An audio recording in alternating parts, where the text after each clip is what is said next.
Coba bayangkan ini, kamu kirim pesan ke seseorang, lalu dia tidak membalas selama beberapa jam, apa ya yang akan terjadi? Awalnya biasa saja, tapi lama-lama pikiranmu mulai berubah. Kamu akan berpikir, apa dia marah ya? Atau aku ada salah ngomong ya?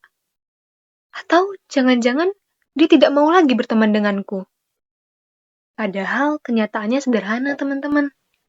Mungkin saja dia cuma lagi sibuk, atau bahkan belum buka HP sama sekali. Nah, hal kecil seperti ini sering kita alami dalam kehidupan sehari-hari kita.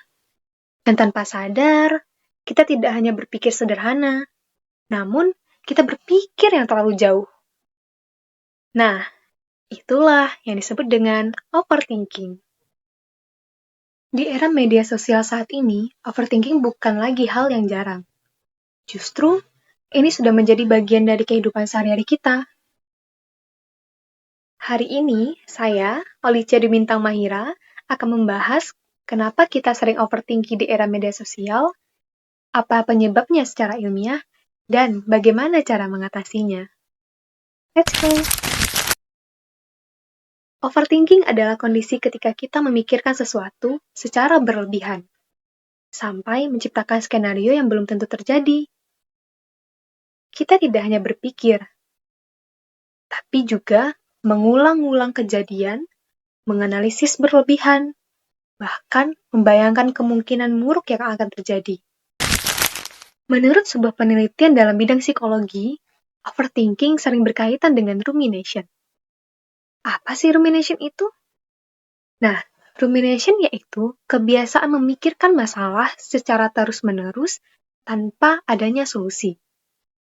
Studi ini dikutip dari American Psychological Association yang menjelaskan bahwa rumination berhubungan kuat dengan peningkatan kecemasan dan depresi.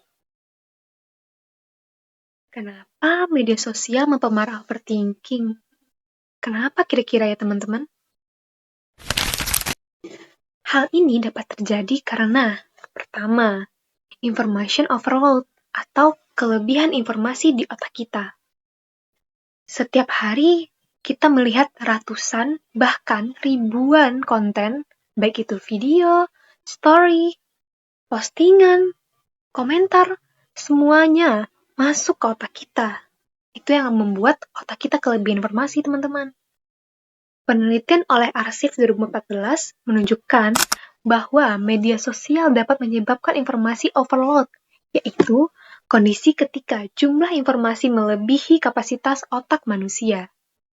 Ketika otak kita berlebih informasi, kita akan menjadi lebih mudah lelah, sulit fokus, lebih rentan overthinking. Selanjutnya, social comparison atau perbandingan sosial. Kita seringkali melihat orang lain di media sosial, kayak lebih sukses, lebih cantik, lebih bahagia. Padahal yang kita lihat hanya highlight, bukan realita. Faktanya, penelitian di Science Direct menunjukkan bahwa penggunaan media sosial meningkatkan social comparison yang berhubungan dengan kecemasan dan rendahnya kepuasan diri. Akibatnya, kita mulai bertanya, kenapa hidup dia lebih baik dari aku ya? Apa aku kurang sesuatu? Yang ketiga, algoritma membuat kita terjebak. Maksudnya gimana ya? Gini teman-teman, media sosial tidak dibuat untuk menenangkan kita, tapi untuk mempertahankan perhatian kita. Faktanya, studi dari National Institute of Health menunjukkan bahwa desain seperti infinity scroll meningkatkan durasi pengguna karena tidak ada titik berhenti alami untuk kita melakukan scroll. Semakin lama kita scroll, semakin banyak hal yang kita pikirkan. Selanjutnya, yang keempat, tekanan sosial digital. Sekarang tekanan sosial tidak hanya dari dunia nyata, tapi juga di dunia online. Sebuah survei 2026 menunjukkan sekitar 44% remaja merasa tertekan untuk selalu online. Artinya, kita tidak hanya menggunakan media sosial, namun kita merasa harus selalu ada di sana. Setelah kita memahami kenapa overthinking bisa terjadi, sekarang kita masuk ke bagian yang paling penting. Apa sih dampaknya bagi kita? Karena seringkali kita menganggap overthinking itu hal yang biasa. Padahal dampaknya bisa sangat serius. Pertama, dampak pada kesehatan mental, yaitu kecemasan dan depresi. Dampak pertama dan yang paling utama adalah kesehatan mental. Overthinking membuat kita terus memikirkan kemungkinan terburuk, meskipun hal tersebut belum tentu terjadi.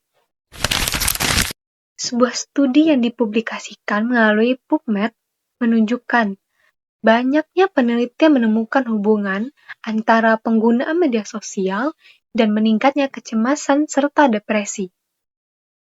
Selain itu, penelitian oleh Jan Twitch menunjukkan peningkatan penggunaan media sosial berkaitan dengan peningkatan gejala depresi pada remaja.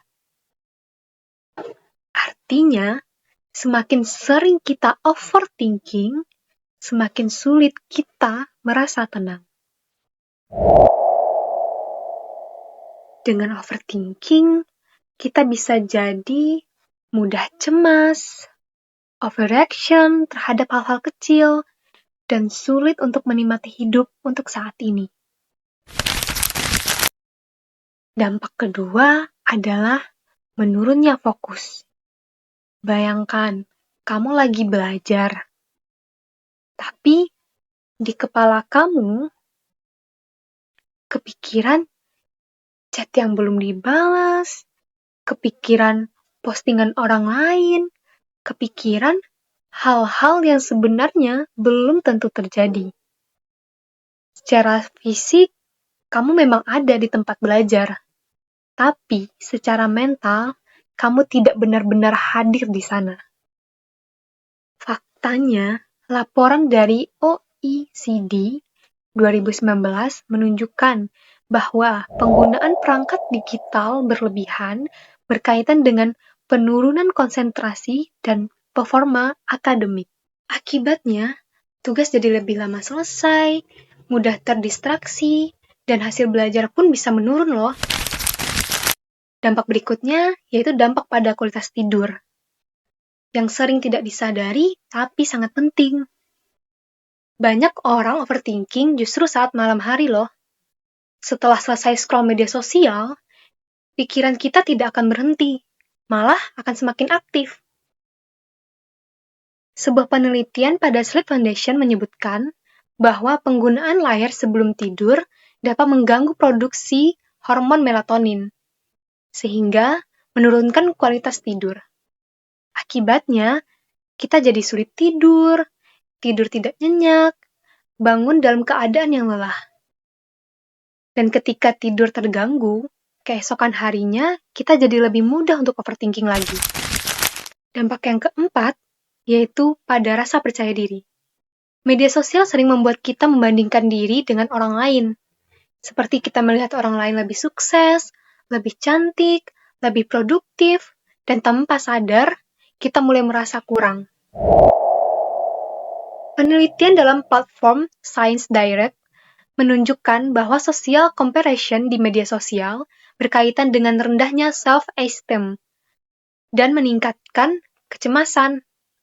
Akibatnya, kita merasa tidak cukup baik, kurang percaya diri, bahkan meragukan diri sendiri. Dampak yang kelima yaitu pada hubungan sosial. Overthinking juga bisa merusak hubungan kita dengan orang lain. Karena kita sering salah pengertian dalam pesan, membuat asumsi tanpa konfirmasi, dan bereaksi berdasarkan pikiran, bukan fakta. Misalnya, teman kita nggak balas chat kita, dan kita mengartikan bahwa dia itu marah. Padahal belum tentu dia marah. Akibatnya, terjadi kesalahpahaman, hubungan kita dengan teman jadi renggang, bahkan konflik yang sebenarnya tidak perlu terjadi. Dampak selanjutnya yaitu dampak jangka panjang. Kalau dibiarkan terus-menerus, overthinking bisa menjadi kebiasaan loh. Dan ketika terjadi, kita akan terbiasa untuk berpikir negatif, meragukan diri sendiri, dan melihat dunia dari sudut pandang yang lebih cemas. Ini yang berbahaya, karena bukan hanya mempengaruhi satu momen, tapi bisa mempengaruhi cara kita menjalani hidup. Jadi, overthinking bukan hanya sekedar kebanyakan mikir, tapi bisa berdampak pada mental, fokus, tidur, kepercayaan diri, bahkan hubungan sosial kita. Namun, menariknya, tidak semua penelitian menyatakan media sosial selalu buruk. Beberapa studi menunjukkan dampak media sosial terhadap kesehatan mental tidak selalu signifikan, tergantung cara penggunaannya. Nah, artinya, masalahnya bukan hanya pada teknologinya, tapi pada cara kita menggunakannya. Jadi, bagaimana ya cara mengatasi overthinking? Nah, cara yang pertama yaitu bedakan mana yang fakta dan mana yang pikiran. Kita bisa tanya ke diri kita sendiri, ini benar terjadi atau hanya asumsi? Yang kedua, yaitu batasi media sosial. Semakin banyak kita konsumsi, semakin banyak yang akan kita pikirkan. Maka perlu kita batasi media sosial yang kita gunakan. Yang ketiga, sadari pola overthinking. Kalau kamu sadar kamu overthinking, maka itu sudah langkah awal yang bagus untuk kita menghentikannya. Yang keempat, kembali ke dunia nyata. Kadang, kita butuh berhenti scroll dan kembali ke realita, melanjutkan aktivitas-aktivitas yang nyata. Yang kelima, latih mindfulness, yaitu fokus ke saat ini, bukan ke kemungkinan yang belum terjadi. Dengan begitu, kita bisa mengatasi overthinking yang akan kita alami. Di era media sosial, kita tidak hanya hidup di dunia nyata, tapi juga di dunia digital yang penuh dengan ilusi. Dan jika kita tidak hati-hati, kita bisa saja mempercayai ilusi itu sebagai kenyataan. Maka dari itu, overthinking bukan terjadi karena kita lemah, tapi karena kita terlalu sering melihat hal-hal yang sebenarnya tidak perlu kita pikirkan. Jadi, mungkin yang perlu kita kurangi bukan berpikir, melainkan yang perlu kita kurangi adalah apa yang kita lihat setiap harinya. Baiklah, terima kasih sudah mendengarkan. Semoga setelah ini kita bisa lebih bijak dalam menggunakan media sosial dan lebih tenang dalam menghadapi pikiran kita sendiri. Saya akhiri. Wassalamualaikum warahmatullahi wabarakatuh. Bye.